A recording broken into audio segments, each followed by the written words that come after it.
and welcome to my YouTube channel, Climbinator1978 or 1978, whichever way you want to pronounce it. Today I'm going to be reviewing this rather unusual film.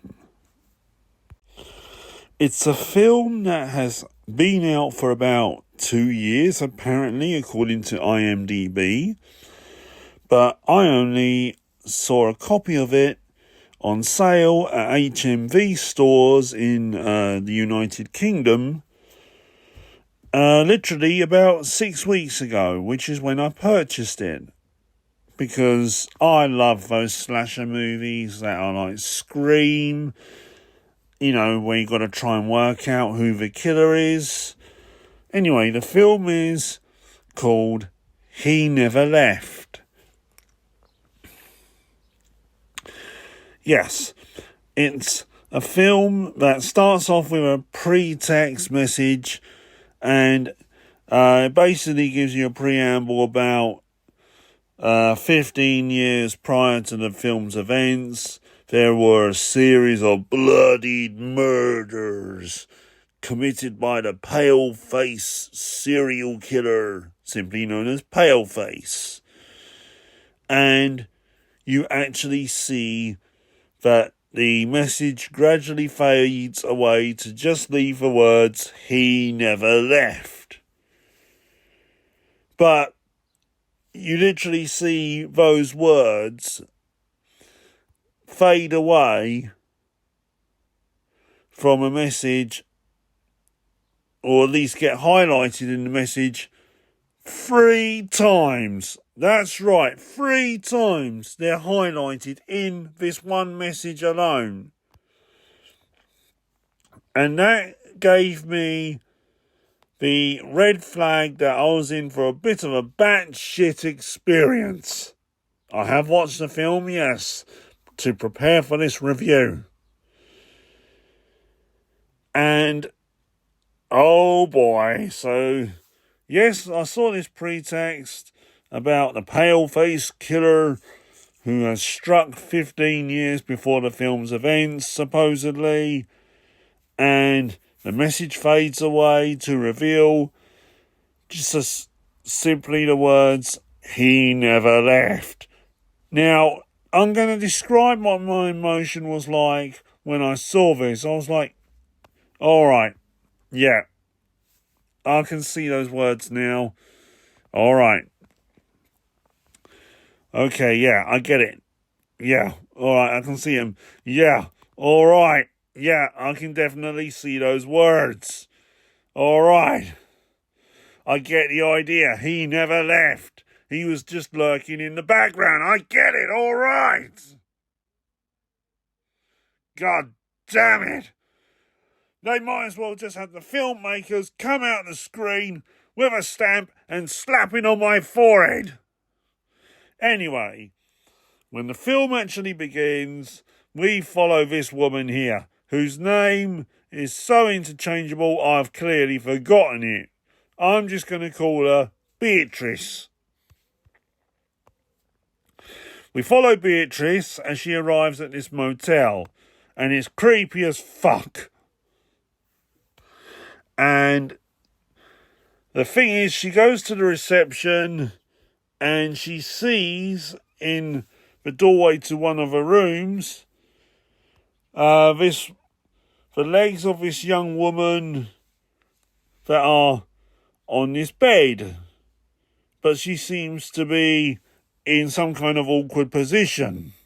Before she can investigate any further, she's approached by the motel owner, who looks like a combination of both Tom Arnold and Phil Hartman, the late great Phil Hartman, and he's really creepy.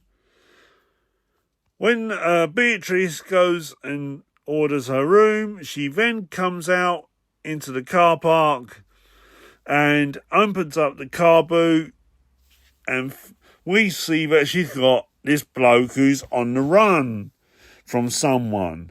It turns out he's on the run from the law enforcement as he's broken out of prison. I'm just going to call him Bob. That's the problem with this film. The characters are forgettable. They're interchangeable. But the thing is, the story of this film actually isn't bad. It keeps you guessing about who the killer is. I'm usually quite good at these type of films, but even I was stoked. I couldn't work it out. But yes, we follow Bob as he's led into the motel room by his girlfriend, and Beatrice tells him that she's going to have to go back home and she'll have to leave him there for a couple of days. Bob's all over the place in his mind.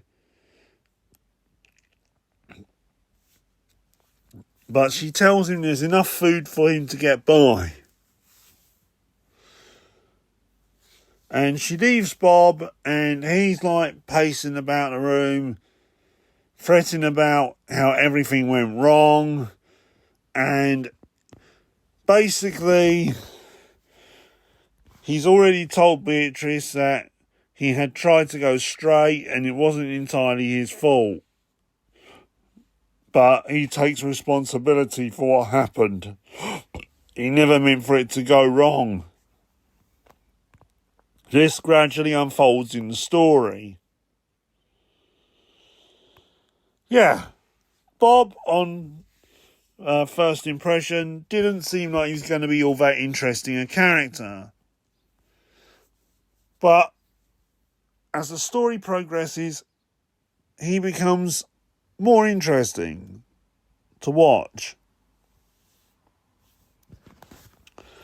As it's revealed that after his first stint in prison, he tried to get a job. And he eventually got a job after several employers turned him down due to his past. He eventually got a job working as an ice cream dumper. But that goes wrong later on. Anyway, Beatrice goes back home and basically the plot does thicken later on with her, and she does get an awesome sequence between her and the killer. It's kind of like a lower budgeted version of Gale versus Ghostface. Then we go back to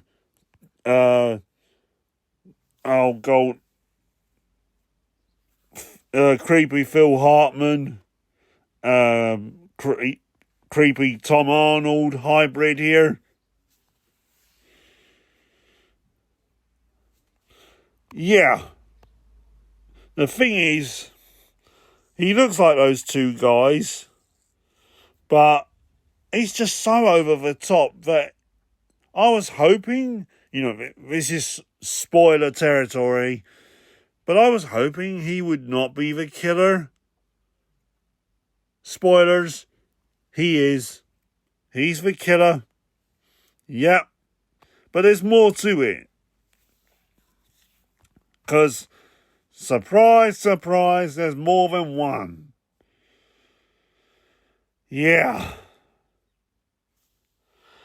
It turns out that creepy Tom Arnold and Phil Hartman look-alike is actually working with his wife.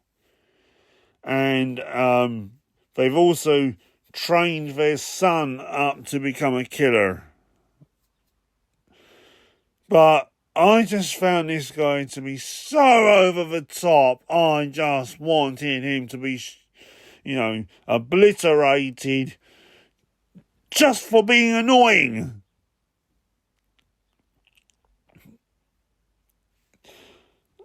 But, oh my God.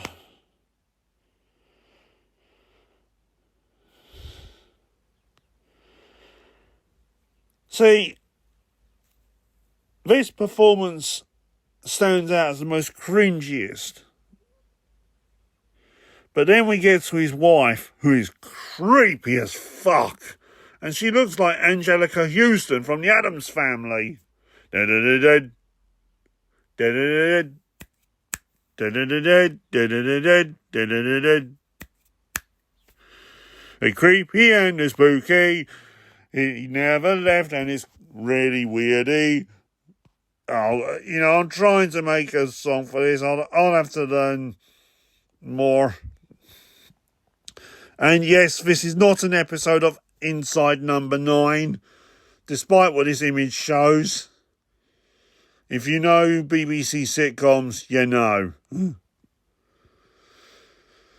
But the ending reveals that the male killer is working with his wife, the female killer, and they've trained their son up. Bob doesn't survive, and neither does Beatrice.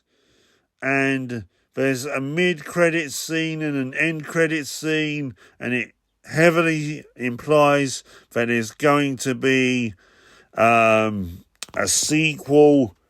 Sequel never came to fruition, but it left it open, let's just say. And to be honest, this slasher film actually wasn't bad. It really wasn't bad at all. And what I thought was interesting on trivia notes on IMDb was that all the law enforcement officers you see in the film were played, except for one actor, were played by real law enforcement.